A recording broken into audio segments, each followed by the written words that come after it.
Vetiola, tu as récemment fait une publication dans laquelle tu dis, et je te cite, Dieu me parlait, mais je ne comprenais pas son message. Oui, je n'avais pas compris, mais aujourd'hui, j'ai tout compris. Fin de citation. Qu'est-ce que tu as compris? En fait, dans les temps passés, je pense que Dieu parlait aux prophètes comme Abraham et autres. Et ce n'était pas des signes, en fait. Souvent, il apparaît en feu, peut-être en buisson. La personne interposée. Voilà. Et moi, je pense que Dieu parle aux humains. C'est ma manière de voir les choses. Je ne sais pas si tout le monde a la même manière de voir la chose.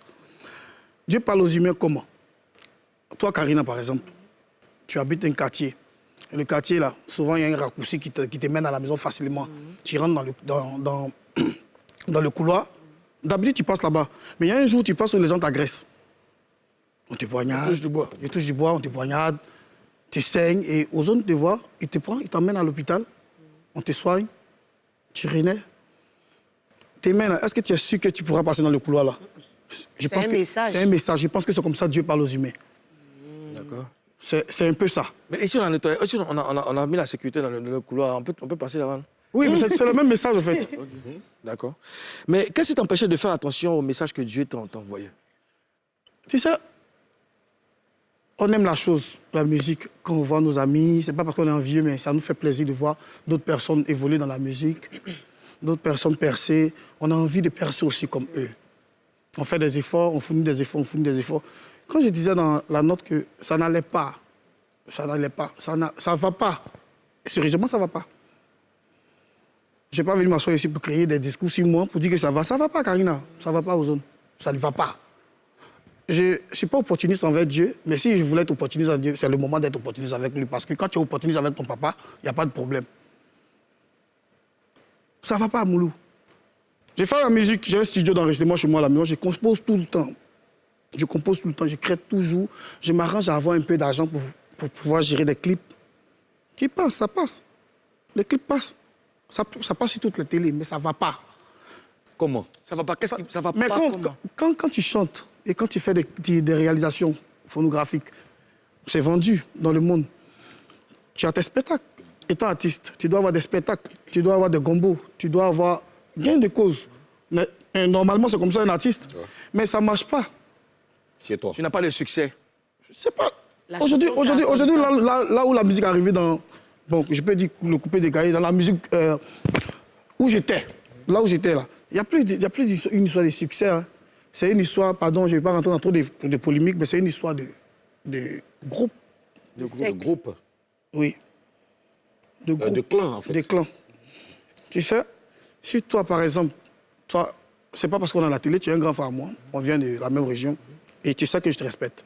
Je t'ai toujours respecté, je t'ai jamais manqué de respect. Karine, on a eu des petits discussions, c'est entre elle et moi. J'ai toujours dit que c'est ma petite sœur. Parce qu'on se connaissait d'où on vient. Si elle avait peut-être un grand coin qui faisait des spectacles par jour, où on pouvait payer un artiste à 300 000, à 400 000 pour pouvoir payer sa maison, elle allait me faire venir là-bas pour jouer. Pareil pour toi, pareil pour Ozone. On allait s'entraider. Mais aujourd'hui, les gens, je ne dis pas le nom de quelqu'un, mais aujourd'hui, les gens, ils ont pris le truc comme ils veulent. Il faut que tu sois avec eux pour pouvoir manger. C'est devenu un secte d'amis, tu veux dire. Je vais dire, au fait. Donc, moi, ce que j'ai vu, je ne suis pas quelqu'un qui a la bouche fermée, je parle. Je parle. Quand je vois c'est bleu, je te dis que c'est bleu. Ça ne m'arrange plus. Vrai, ça ne m'arrange plus. Donc, je pense qu'avec le Seigneur, tout est gratuit. Et tout marche à merveille là-bas. Il n'y a pas de problème, il n'y a pas de duc, il n'y a pas de clan, il n'y a pas de ceci, cela. Là-bas, on va m'accepter. Là-bas, ils vont me prendre comme un chouchou. Et puis là-bas, il y a le salut qui sera sauvé peut-être, par la grâce de Dieu, si je suis bon.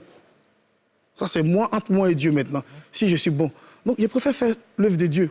Karina? Moi, j'aimerais rebondir sur le fait de dire que tu as chanté pour le monde, tu n'as rien eu du tout.